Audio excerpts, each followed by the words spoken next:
Hi, I'm Max Keiser. Welcome to the Keiser Report. Looking back, how we cut through the financial propaganda, gave you the real deal. Stacy Herbert.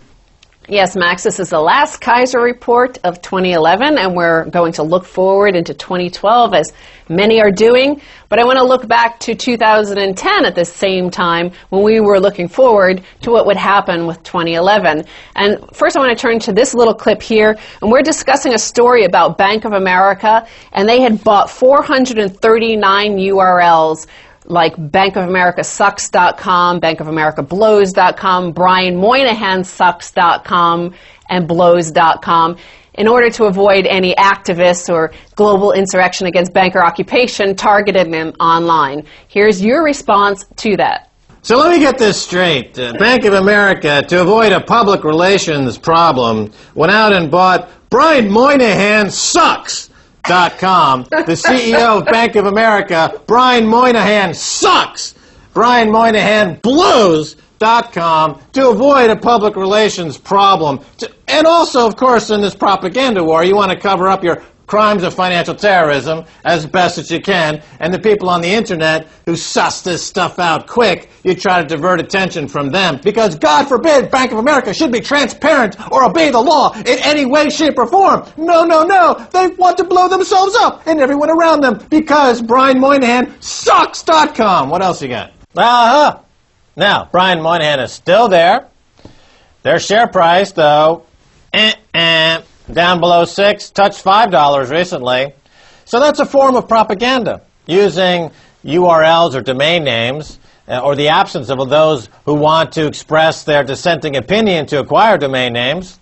And as a result, those who still own Bank of America stock got absolutely shellacked. We told you the truth.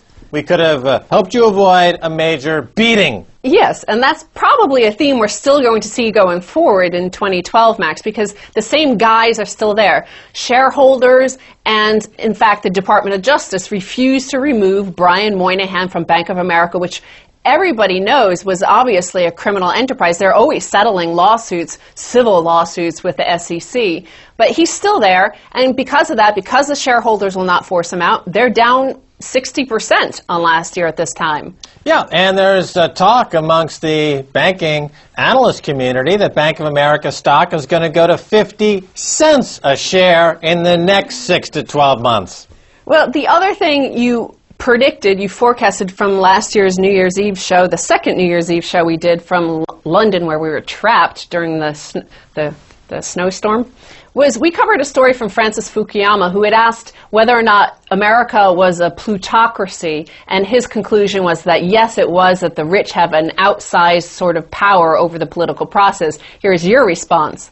But it's beyond a plutocracy, Stacy Herbert. It's a kleptocracy. So it means that if anyone's earning $1 in America, that means that $10 are being stolen from them from the kleptocracy, and those people who earned $1 now have an additional $10 in debt. That's the difference between a kleptocracy and a plutocracy. Right. So once again, I'm proven to be more of an observer of social phenomenon than Francis Fukuyama, who's an overrated type. I said it's not a plutocracy, it's a kleptocracy, and who was right? Me again. Yes, but the biggest story of 2011, Max, was rehypothecation. It came into the public domain in the collapse of MF Global. But you were predicting that there. You were saying that for every dollar that a banker steals from you, they actually leave you with $10 of debt because of their leveraging up on it.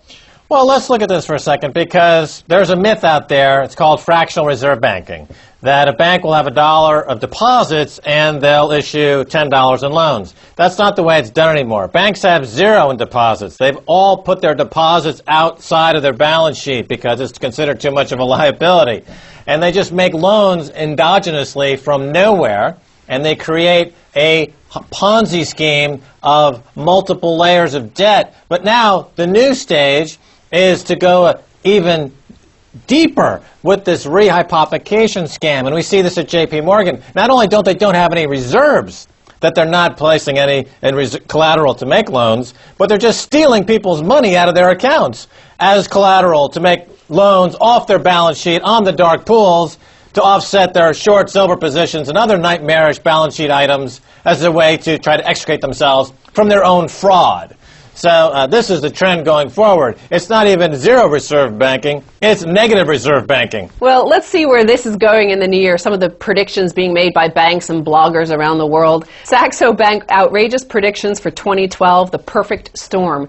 They predict EU declares extended bank holiday during 2012. They predict that the December EU treaty changes prove insufficient to solve EU funding needs, particularly those in Italy. And the EU debt crisis returns with a vengeance by mid-year. In response, the stock market finally caves in and drops 25% in short order. I predict that the first country to declare a bank holiday will be the UK. You predict that? Absolutely. Here's a headline from the news in the past week or two, which proves that they might actually be correct in predicting that it'll all center on Italy. Exclusive, Italian banks tap 116 billion euros of ECB loans. So for the first time ever, remember the ECB just issued 489 billion euros of 3-year loans. This was our first ever. For the life of the duration of the loan, it's 1%. But more than a dozen Italian banks, including top lenders Unicredit and Intesa Sanpaolo, tapped 116 billion euros of that. Their figure includes 40.4 billion euros of state-backed bonds, which were used as collateral for the loans. So they're issuing debt in Italy to send over to the ECB in exchange for more loans, which they can leverage up. Is this banking or the Kama Sutra? I'd like to see a Kama Sutra of Italian banking positions. This is how they're basing their economy going forward. Tab A into slot B, you figure it out. I actually make a prediction from your statement there, Max, that Silvio Berlusconi, who's now out of a job, well, you've just given him a job for 2012 to write the book, The Kama Sutra of Finance. Silvio's Bunga Bunga of finance. Just look at the pictures and you'll throw up. And never try this type of leverage or rehypothecation at home. Okay, well, the biggest amount, 12 billion euros of state-backed bonds, was taken up by Intesa Sanpaolo, which confirmed it had used them as collateral for the loans and said that these would help it complete pre-funding for its wholesale, medium, and long-term maturities. So where do you see this rehypothecation going, though? Where do you go once you've jumped the shark this far? Well, in the case of Europe and the ECB, they are several years behind the Federal Reserve and the Treasury in terms of leveraging the balance sheet of the ECB.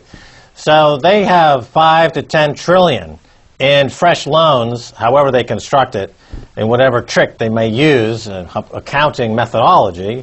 They're going to leverage up the ECB's balance sheet by 5 to 10 trillion. And of course, remember, in the Eurozone, there's over 10,000 tons of gold. Italy's got over 2,500 tons of gold, so they can well do this. I think that the U.S. dollar is a lot more risky than the euro, and certainly the British pound is as well. The euro will continue to hold its value on a relative basis. Now it's time to cut to a little surprise because we didn't get it always all completely right. We weren't totally perfect. In fact, we have some bloopers from 2011, stuff that didn't make it to air. Here's our first one here. What other completely incongruous factoid descends from your lips as we explore this global... Is that an appropriate segue? I think you should come up with something else. Okay. Yes, and what other two other sovereignty within that nation? Why don't you just end on where you were talking? Why do we have to go into an elaborate fakakta nightmare? Okay. Yes, well, and so Germany, of course, and there are 11 other countries, even more to them. That was good. Just cut it in. Go to the next story. Go ahead. Tactless, yeah. Oh, Max Keiser. So let's end this first section here on the predictions regarding the U.S. These were big predictions for 2011 that the U.S. would default, collapse, blah, blah, blah. This is another prediction for this year. Huffington Post predicts U.S. defaults on debt because they claim the danger of an accident caused by self-destructive partisan politics in the run-up to the 2012 presidential elections is very, very small. However, it is very real. Look, the U.S. is not going to default on its debt. The U.S. can print lots of money. But what will happen, because the Federal Reserve has already expanded their balance sheet from $800 billion to almost $4 trillion, going from TARP forward, is we will see greater reliance on the IMF and the use of special drawing rights. So all of these central banks will kick the can down the road by rolling up all this toxic debt that they took from the toxic banks into toxic special drawing rights, collateralized bonds and notes, and there'll be a whole new generation of Ponzi scheming on top of this as the penultimate move by the central planners before they ultimately figure out that they have to go back to a gold standard.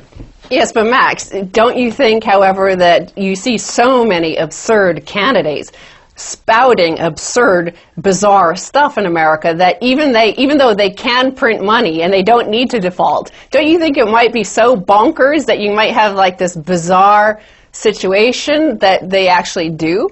Well, last year there was scuttlebutt that the various municipalities would default. Well, maybe 2012 is the year we see hundreds and hundreds of municipal bonds go belly up across the nation. And then it'll be interesting to see how the federal government deals with bankruptcy in 36 out of 50 U.S. states. It might not default, but UBS predicts that perhaps U.S. 10-year Treasury yields break out. So right now they're saying that U.S. Treasuries remain among the safest assets in the world. They're considered safe. Everybody's buying them. The yields are driven down. But what could prove those investors wrong, UBS asks? They give a few reasons for the answers, but the one that's most interesting to me, they say, alternatively, the appeal of U.S. Treasuries could be eroded by common bond issuance in the Eurozone, creating the potential for a larger, homogeneous market for European government debt that could rival U.S. government hegemony. That, however, seems a remote possibility. Well, this is what the currency war is all about. You know, a couple of years ago, it was thought that the euro would be a replacement for the dollar on the currency side. This was the reason why up to 30% of global trade was done in euros. Then the euro started to break apart or be challenged with all of these sovereign defaults being rumored and downgrades. But now the competition will be who can issue the most sovereign debt. So now Europe, in response to the erosion of the euro, is coming up with this federalization and fiscalization of their pan-European financial markets and central banks, and they'll create tranche after tranche. It's tranche warfare. Remember, World War I was trench warfare. In 2012, for World War III, the currency war, it's tranche warfare. So they'll come up with tranche after tranche of debt, and then the U.S. will have to respond, and then that will sink the U.S. Treasury market, and yields will go up, and we're talking inflation. So, Stacy Herbert, I know you're coming back after the break. By popular demand, no more guests on the show. We're just going with Stacy now for 2012. To hell with the guests. All right, don't go away.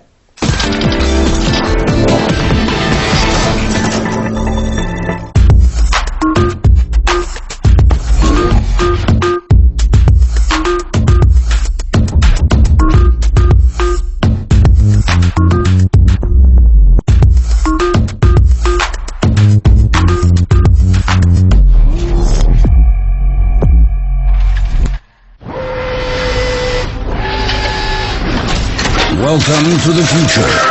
Science, technology, innovation, all the latest developments from around Russia. We've got the future covered.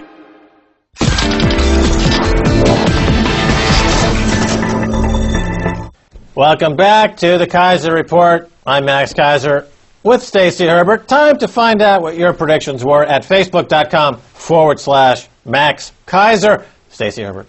Max, the most popular of the 64 predictions made by viewers of this program was from Ash Reza. Merkel and Sarkozy to release a sex tape. Wow. They worked for Paris Hilton. And, I mean, if they were to release a sex tape, I'm sure it would get a tremendous amount of views on YouTube. But speaking of releasing tapes online, I want to ask you about this, what you see for 2012 on the online distribution market, because there's a very interesting story that broke at the end of the year, and that was Louis C.K. I am giving away half of $1 million from live show. So this is comedian Louis C.K., and he announced he was giving away the lion's share. It's actually 75% because he himself is only taking $220,000 of the $1 million for his own fee on the proceeds from his online-only stand-up comedy event live at the Beacon Theater. So here is what he himself, Louis C.K., wrote on his website. He said, "Hi, so it's been 12 days since the thing started, and yesterday we hit the crazy number, $1 million. Now, I'm going to break here for a second. He released this without any digital rights management on it, against the advice of his own advisors who said, no, everybody will release it on BitTorrent sites, you can't do this. And he said, no, I just want to make it as easy as possible. So instead, in 12 days, he made $1 million. That's a lot of money, really too much money. I've never had $1 million all of a sudden, and since we're all sharing this experience, and since it's really your money, I wanted to let you know what I'm going to do with it. And he's giving it away, a lot of it. Well, this opens up a number of different issues, and Louis C.K. has really underlined some very interesting facts here. Number one, the push by the Motion Picture Association of America, the MPAA, to sue people for copyright infringement on the basis that it would destroy the industry and is anti-artist is false. Here you have an artist who went directly to the market, raised $1 million for their show, clearly making a huge profit motive, and they cut out all the middlemen. They cut out Hollywood. They cut out the ISP. They cut out all the digital rights management technologies that would be interfering and getting in the way. It also legitimizes, to a huge extent, BitTorrent. BitTorrent is the future. BitTorrent is part of a growing digital economy.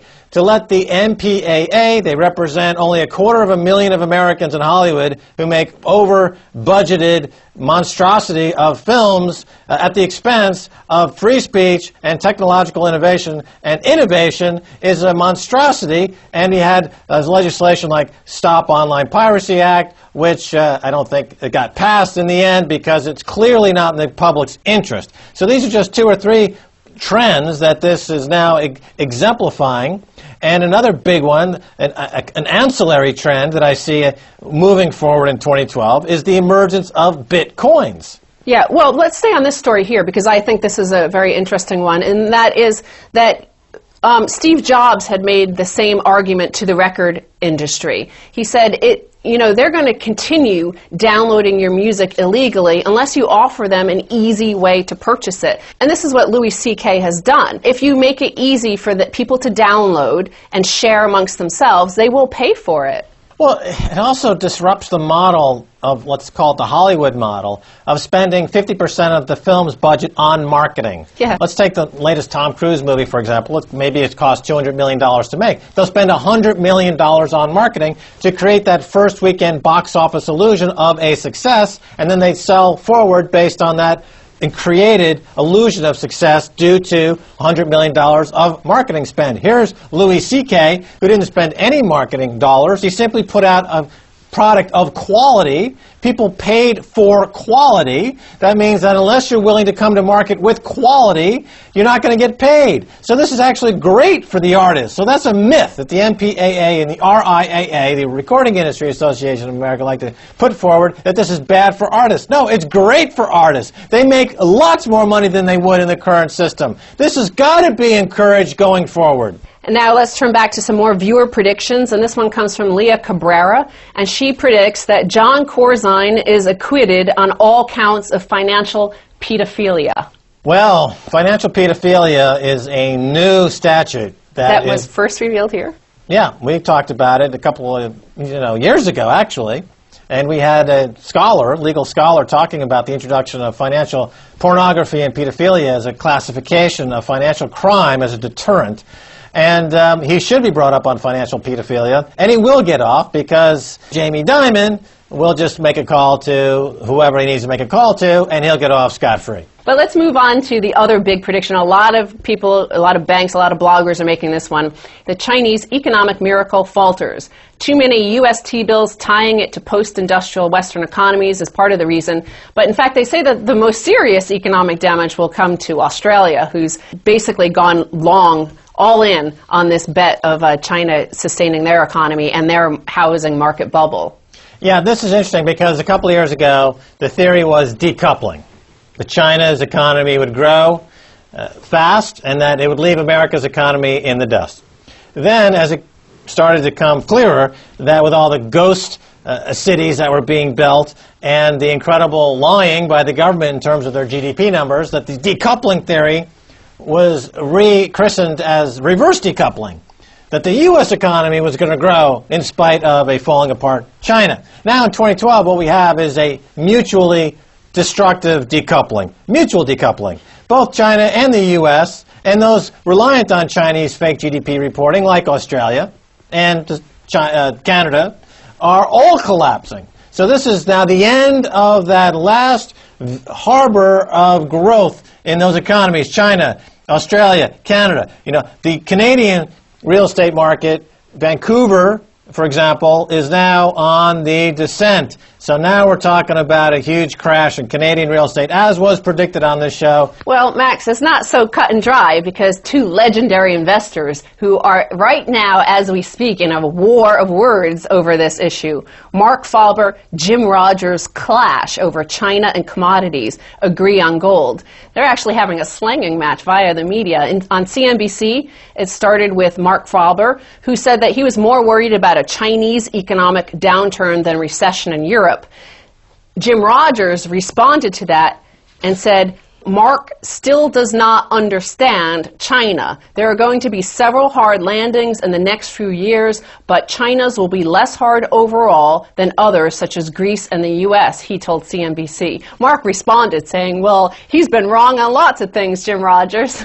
Well, I think if you take them at the face value of their words, if Jim Rogers says there will be several hard landings, of China is included, then that's admitting that China's in for a hard landing. He's not saying that it's in for a soft landing, as he would have said maybe only 6 months ago. He's saying, yes, China will be in for a hard landing. This is an economy that's been growing at 9, 10, 12% a year for several years, so a hard landing in China would be catastrophic. So Jim Rogers, unless he is going to run into the tall weeds of non-accountability by saying that, well, give it 10 or 20 years, then it looks like Faber could have the upper hand here. And I want to take this moment, Max, to turn to another blooper from the past year. Look, those Somali pirates have the right idea. They loot the ships, and then they sell shares in the next ship that they're going to loot on an informal exchange like a Groupon or a Zynga or a Facebook share market or Shares Post. It's like an electronic internet-based market that only people who actually have a proven record of criminality are eligible to be involved with. And they take those public, the Somali pirates. And hold on a second. I'm watching it in my periphery vision, and you're kind of like got me going here. All right, so the periphery vision, the Somali pirates, the Somali pirates, they got the right idea. I got back to the beginning. Oh, now I'm totally. How many minutes do we have on this? Okay, we're already done. We've recorded for like 20 minutes. We have 3 minutes. It's going to be a special feature-length Keiser Report coming to a theater near you.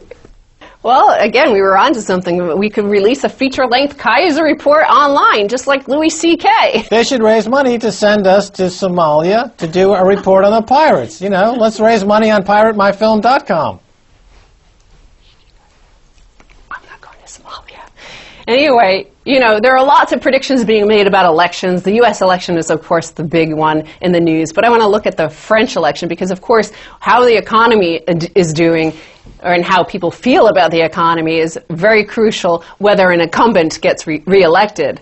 French most gloomy about economy. So this is according to Ipsos Mori poll. And the two gloomiest on the economy are the Brits and French. Almost 1 in 10 Britons, or 9%, expect their economy to improve in the next 6 months, and only 10% would describe the economy in Britain as good. But there is more pessimism in France, as just 2% of the people are optimistic about the next 6 months, and only 7% said the French economy is good. Well, you can't compare the French and the British because the French are big spoiled babies. Yeah, but everything is gloomy to them. If they're not getting some kind of freebie from the government at any given moment, they're gloomy and down in the mouth and having an existential crisis. I mean, they could be, in the middle of Disneyland. Well, but they're gloomier than normal, so that's why Sarkozy is far behind in the polls. He's predicted by every single poll that he's going to lose. This is unusual for an incumbent, but it's a desperate economic situation. An economy trumps. It's the economy, stupid, that's going to be proven once again in 2012 unless your opponent is beyond stupid. And that's what you're going to see in the U.S., I think. There's a history in France of the polls notoriously being completely wrong. People say one thing and vote completely different because they're duplicitous. That's what duplicity is a French word. Well, okay, so I said in the poll, 7% of the French people believe that the economy is good, compared to Germany, where 64% of the Germans believe their economy is good. Well, that's right, because the Germans are always optimistic about the future. That's why they're able to engineer such fantastic engineering products. Okay, finally, Max, let's turn to this one tiny little blooper, the last one here. Well, so he calls gold investors lunatics, okay? But, so with that, Max, I want to turn to, hold on, I forgot what I was going to say. So I was honey, you can do it! Okay. All right, Stacy Herbert, another great year coming up. Thanks so much for being on the Keiser Report. Thank you, Max. All right, well, goodbye. Have a nice year. If you want to send me an email, please do so at keiserreport@rttv.ru. Until next time, Max Keiser saying, bye, y'all.